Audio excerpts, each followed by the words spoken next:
एक देश एक चुनाव, वन नेशन वन इलेक्शन। क्या भारत की मौजूदा सरकार ये नया कानून लेके आने वाली है? क्या है ये कानून और विपक्ष की नींद इससे क्यों उड़ी हुई है? चलिए जानते हैं। देखिए, एक देश एक चुनाव का मतलब बड़ा साफ है कि पूरे देश में एक ही बार में लोकसभा और विधानसभा के चुनाव करवाए जाएंगे और एक साथ चुनाव कराए गए तो सभी राज्यों में हर पार्टी की सरकार को बर्खास्त कर दिया जाएगा।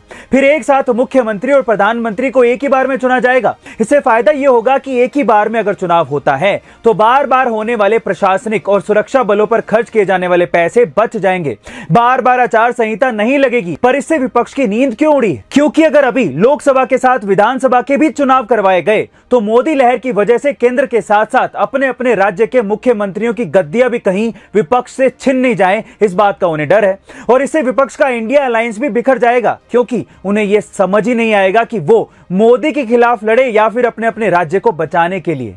गाइस, पर जो भी हो रहा है हमारे भारत देश के भले के लिए हो रहा है और हमें इसका सपोर्ट करना चाहिए, क्योंकि पैसे तो हमारे ही बचेंगे। एक बार एक रिपोर्टर ने बिल गेट्स से पूछा कि सर, आप इतने अमीर कैसे बन गए? आपकी इस अमीरी के पीछे का राज क्या है? इस पर बिल गेट्स ने बिना कुछ कहे अपनी जेब से चेकबुक निकाला और रिपोर्टर से बोले, इसमें से एक चेक निकालो और जितना चाहे अमाउंट भर लो और वो चेक तुम रख लो। इस पर रिपोर्टर एकदम से हड़बड़ा गया। उसे लगा शायद बिल गेट्स गुस्सा हो गए। उसने कहा, नहीं सर, मुझे पैसे नहीं चाहिए, आप बस आपकी इस अमीरी का राज बता दीजिए। इस पर बिल गेट्स ने फिर से रिपोर्टर से कहा, इसमें से चेक निकाल लो, तुम अभी अमीर बन जाओगे। रिपोर्टर फिर से बोला, नहीं सर, मैं पैसे नहीं मांग रहा हूँ, आपकी सलाह मांग रहा हूँ। इस पर बिल गेट्स ने कहा, मैंने तुम्हें अभी अभी अमीर बनने का एक मौका दिया था, लेकिन तुमने उस मौके का फायदा नहीं उठाया और मैं कभी भी मौका नहीं छोड़ता, इसलिए आज मैं इतना अमीर हूँ। गाइस, इसीलिए कहा जाता है कि सही समय पर सही निर्णय लेना बड़ा जरूरी है। भारत की एक ऐसी रहस्यमय झील जिसके अंदर अरबों रुपए का सोना छिपा हुआ है, लेकिन आज तक कोई भी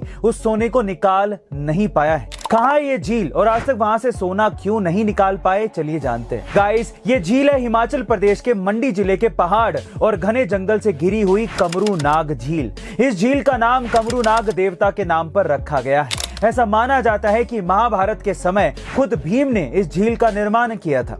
इस झील के अंदर इतना सोना चांदी है जिसका अंदाजा भी लगाया जाना मुश्किल है, और जो कोई भी इस झील में सोना चढ़ाकर मन्नत मांगता है उसकी मन्नत पूरी भी होती है। इसलिए हर साल 14 और 15 जून के बीच यहाँ पर मेला लगाया जाता है, जिसमें हजारों श्रद्धालु इस झील के सामने माथा टेकने आते हैं। बताया ये भी जाता है कि आज तक कोई भी झील के अंदर का सोना नहीं निकाल पाया है, क्योंकि यहाँ पर स्वयं नाग देवता रखवाली करते हैं। अब नाग देवता से पंगे कौन ले? पृथ्वी से मंगल ग्रह पर पहुंचने में पहले 7 महीने का समय लगता था, लेकिन नासा का यह दावा है कि अब 45 दिनों में ही मंगल ग्रह पर पहुंचा जा सकता है। कैसे? चलिए जानते हैं। देखिए, पृथ्वी से 5.5 करोड़ किलोमीटर की दूरी पर मौजूद इस लाल ग्रह ने सबको अपनी तरफ आकर्षित करके रखा है, क्योंकि मंगल ग्रह पर ऑक्सीजन, नाइट्रोजन, कार्बन और हाइड्रोजन जैसे तत्व मौजूद हैं। पृथ्वी से मंगल ग्रह के बीच करोड़ों किलोमीटर की दूरी के चलते मंगल ग्रह पर पहुंचने के लिए लगभग 7 महीने का समय लगता था,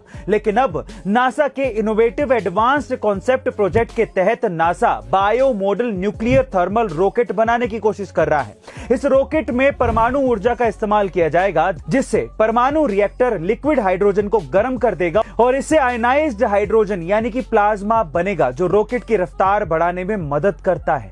और इसी तेज रफ्तार से मंगल ग्रह और पृथ्वी के बीच की दूरी 7 महीने की बजाय 45 दिनों में ही तय कर ली जाएगी।